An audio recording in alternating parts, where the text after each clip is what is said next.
Hello viewers, नमस्कार। आप सभी का अनअकैडमी आईएएस मंजिल के यूट्यूब चैनल पर स्वागत है। व्यूअर्स, आज का वीडियो थोड़ा पर्सनल होगा। आज का वीडियो थोड़ा स्ट्रेट टू द पॉइंट होगा। आज का वीडियो इनफैक्ट दिल से होगा। बहुत दिनों से इस वीडियोस के through I am trying to show you the reality of India's economy. India की economy, I am very proud of what India has performed, but that does not mean I would be blind to current reality. It's not about which party is in power, it's straight away of facts. It is straight away out of data, it is straight away out of reality. There is no personal likes or dislikes when you are teaching. It's all about what needs to be taught. And इसीलिए आज, since 2024 end till now, for sure our economy is facing challenges. And हमेशा जैसे मैंने कहा है कि these challenges are because of two reasons. One, because of our own weakness, and the second is what is happening across the world. First industrial revolution आया, second industrial revolution आया, third industrial revolution आया. And now people are saying that we are in the midst of fourth industrial revolution, which is the greatest of all, which is the AI revolution, the tech revolution, the LLM revolution. But where are we? Chalo, first, second, third mein to at least we did something because of that BPO boom. But where are we right now? इसीलिए क्या आज India की economy आने वाले drastic जो changes हो रहे हैं, the way we think, the way we produce, the way we interact, the way we use internet, everything is changing. Whether our economy is also changing. And why I'm saying this? Because India has aspirations. We need to become a Viksit Bharat, isn't we? We want to become a developed country by 2047.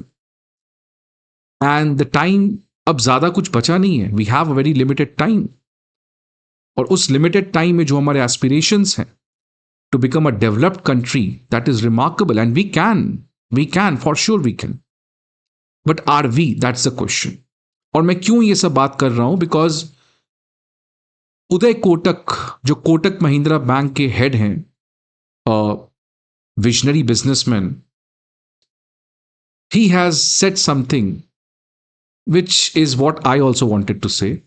But उन्होंने बहुत अच्छे से, बहुत ही data के साथ एक social media पे tweet कर दिया, जिसके बाद एक तरीके का reality check very clearly everyone has got. देखिए क्या कहा उन्होंने सोशल मीडिया के ट्वीट पे. गूगल, जो यूएस की एक कंपनी है, उसने अनाउंस किया है कि वो $80 बिलियन का एडिशनल कैपिटल रेज करने जा रही है. मतलब Google is planning to borrow an additional money of $80 billion. 1 billion में 100 करोड़ होते हैं. एंड क्यों कर रही है? इतना बड़ा पैसा ले रही है वो मार्केट से, बिकॉज ऑब्वियसली गूगल को शायद अपने AI, LLM इन चीजों में इन्वेस्ट करना होगा, AI इंफ्रास्ट्रक्चर में. So that's why Google is taking this humongous amount of money. ठीक है, गूगल की जो एनुअल प्रॉफिट है, सालाना प्रॉफिट है, it is $160 billion. Last quarter में, मार्च के क्वार्टर में, उसकी जो टोटल प्रॉफिट हुई वो $62 बिलियन थी. और गूगल का जो मार्केट कैप है, मार्केट कैप का मतलब जो गूगल के टोटल शेयर्स हैं multiplied by the market price, वो है $4.5 ट्रिलियन. अब देखिए, now the interesting part comes. Google का जो टोटल प्रॉफिट है विच इज $160 बिलियन, ये सारे इंडिया के लिस्टेड कंपनीज के मिलाकर भी उससे ये ज्यादा है. मतलब इंडिया के जितने भी कंपनीज हैं, जो लिस्टेड कंपनीज हैं, लिस्टेड का मतलब जिनके शेयर मार्केट्स को आप खरीद और बेच सकते हो, the listed companies like Reliance, like Adani, like Tatas, like Kotak bank, ये जितने भी लिस्टेड कंपनीज हैं इंडिया के, लगभग 1000 से ज्यादा हैं, उन सभी कंपनीज के टोटल प्रॉफिट को भी ऐड कर दो तो वो गूगल के एनुअल प्रॉफिट से कम है। इन सभी लिस्टेड कंपनीज के मार्केट कैप को ऐड कर दो, वो गूगल के मार्केट कैप से कम है। इंडिया की पूरी इकोनॉमी आज $3.95 ट्रिलियन पे है और गूगल की मार्केट कैप $4.5 ट्रिलियन पे है। But yes, market cap keeps on changing. Let me make a disclaimer, नहीं तो फिर अगेन आप बोलोगे यार मार्केट कैप कोई फिक्स थोड़ी ना है। Yes, but still it's a wake up call for all the Indian companies कि you have to invest in to the future, whatever the present may be. आज कुछ भी हो रहा हो ठीक है, still it's not late, but we have to acknowledge this, we have to work on this, and we have to be future proof. Now that IPL is done and dusted, time for India to focus on business of business. सबसे बड़ा business IPL तो एक business है ही, it's not about cricket, IPL has become a business. और अब तो बहुत सारे बिजनेसमैन भी आईपीएल में आ रहे हैं। So now we have to focus on the core business. So Uday Kotak ने straight to the point, precisely data के साथ बातचीत करके इंडिया के कंपनीज को जो किसी तरीके से लूट रहे हैं इंडियंस को, कोई ज्वेलरी बेच के लूट रहा है, कोई एयरपोर्ट चला रहा है, मतलब कोई इनोवेशन नहीं है। It's all about the same, वही पुराना मॉडल लेकर एक्सप्लॉइट करो। Let's come to another report, economic times 12 मई 2026। साउथ कोरिया की दो कंपनी है, सैमसंग और एसके हाइनिक्स। ये दोनों कंपनी का अगर आप प्रॉफिट मिला दे तो वो लगभग $60 बिलियन है लास्ट ईयर, सॉरी मार्च के क्वार्टर में, 3 महीने में उनका दोनों कंपनी का जो टोटल प्रॉफिट है वो $60 बिलियन है। इंडिया के अगर मैं सभी लिस्टेड कंपनीज को मिला दूं, जो कितने हैं 3723, अगर मैं इंडिया के 3723 लिस्टेड कंपनीज के टोटल प्रॉफिट को मिला दूं, so that is around $49 billion, which is less than the profit earned by these two companies. I can be wrong, but the data can be. मैंने कल ही इसके ऊपर वीडियो बनाया एक और, इंडिया का जो MSCI इमर्जिंग मार्केट इंडेक्स है उसमें लगातार इंडिया के वेट कम हुए। Again a very shocking data. India के जो दो सबसे बड़ी कंपनी है जिनका इस इमर्जिंग मार्केट इंडेक्स में सबसे ज्यादा वेट है, which is HDFC and Reliance, दोनों को मैं मिला दूं तो MSCI इमर्जिंग मार्केट इंडेक्स में इन दोनों का वेट 2% से कम है मिलाकर। ताइवान की कंपनी है TSMC, जिसका अकेले वेटेज है 12.5%। अकेले मैं इंडिया के सभी कंपनीज को मिला दूं तो उसका वेटेज है लगभग 11.9%। सो इंडिया के सभी कंपनीज का इस इंडेक्स में weightage is 11.9%, TSMC alone weights 12.5%।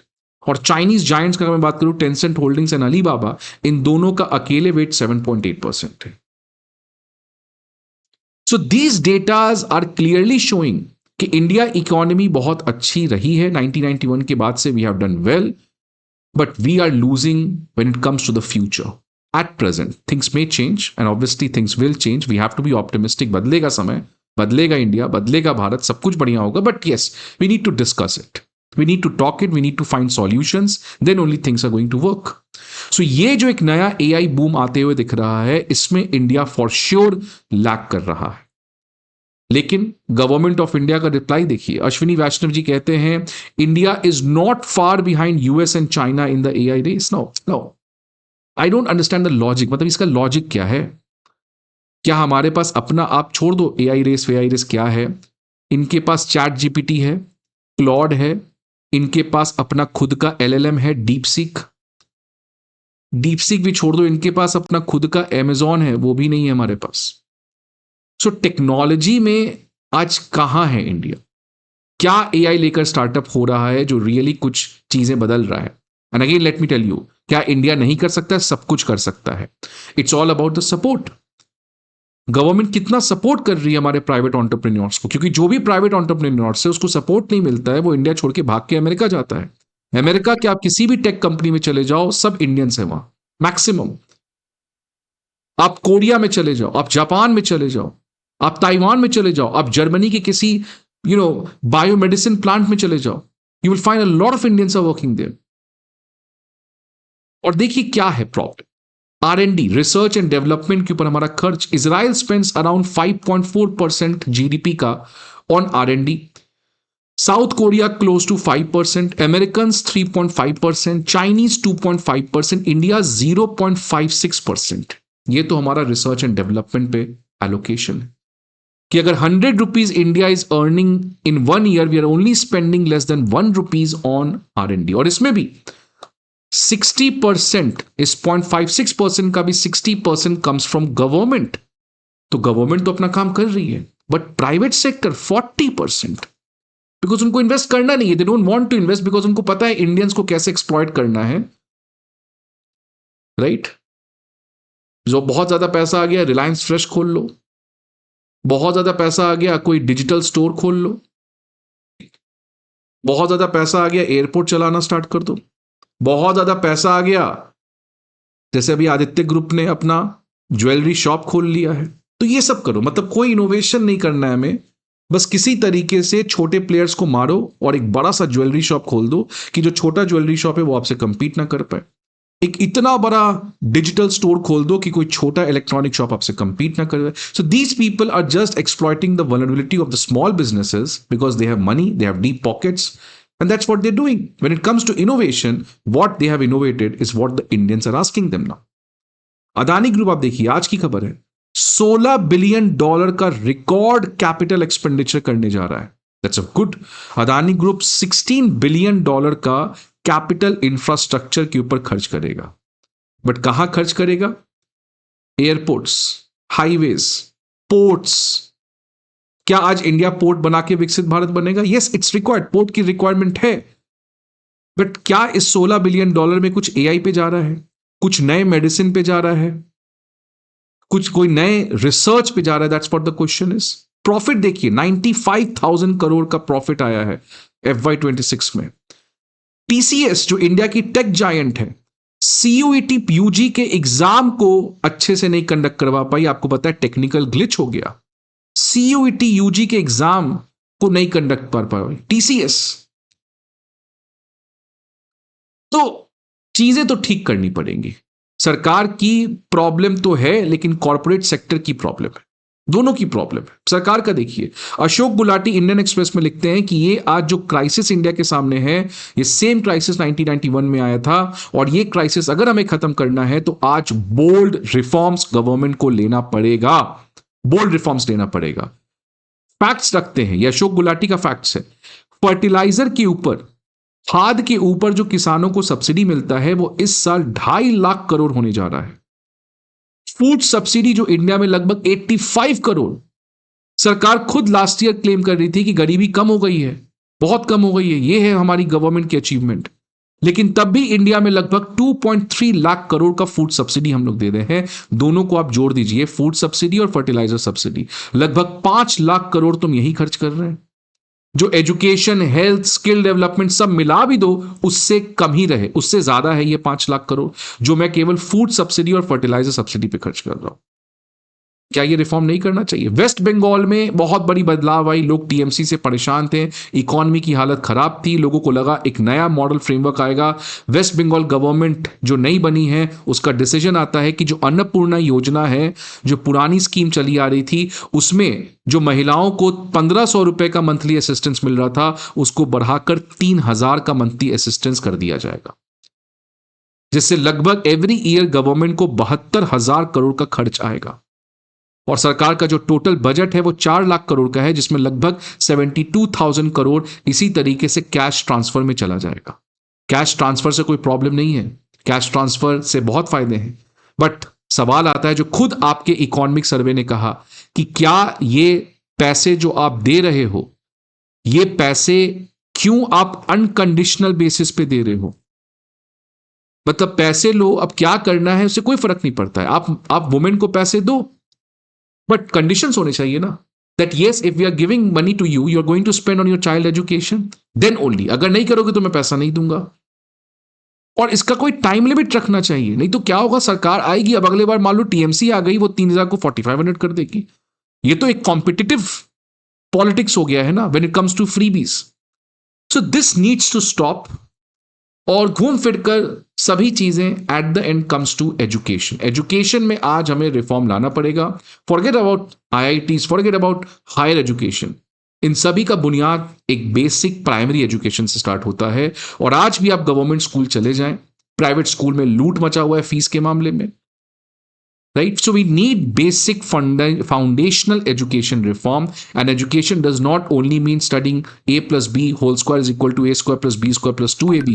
It is about shaping of holistic comprehensive personality in the young mind of Indians, the art to study and the art to question what they are studying. That too makes a vibrant India, a prosperous India. Let's hope, let's wish for the best, because this is real a crisis which is there for India. We all have a duty to play. Government has its own role, corporate sector has its own role, we as individuals, and the teachers especially, they all have a very important role, is to talk about this, find out solutions. Then only really विकसित भारत का सपना India 2047 तक पूरा कर पाएगा। और for sure India करेगा, but we need to sort out ये जो भी प्रॉब्लम्स हैं, इसको हमें सॉल्व करना पड़ेगा। आपके क्या क्या सजेशंस हैं आज आप कमेंट बॉक्स में जरूर डालोगे। एक सजेशन जो आप बताना चाहते हो, आप छोटा सा लाइन लिख सकते हो जरूर कमेंट बॉक्स पे कि मेरे हिसाब से ये होना चाहिए, मेरे हिसाब से ये होना चाहिए, राइट। फॉरगेट अबाउट किस पार्टी के सपोर्टर हो, क्या है, सब एक ही है।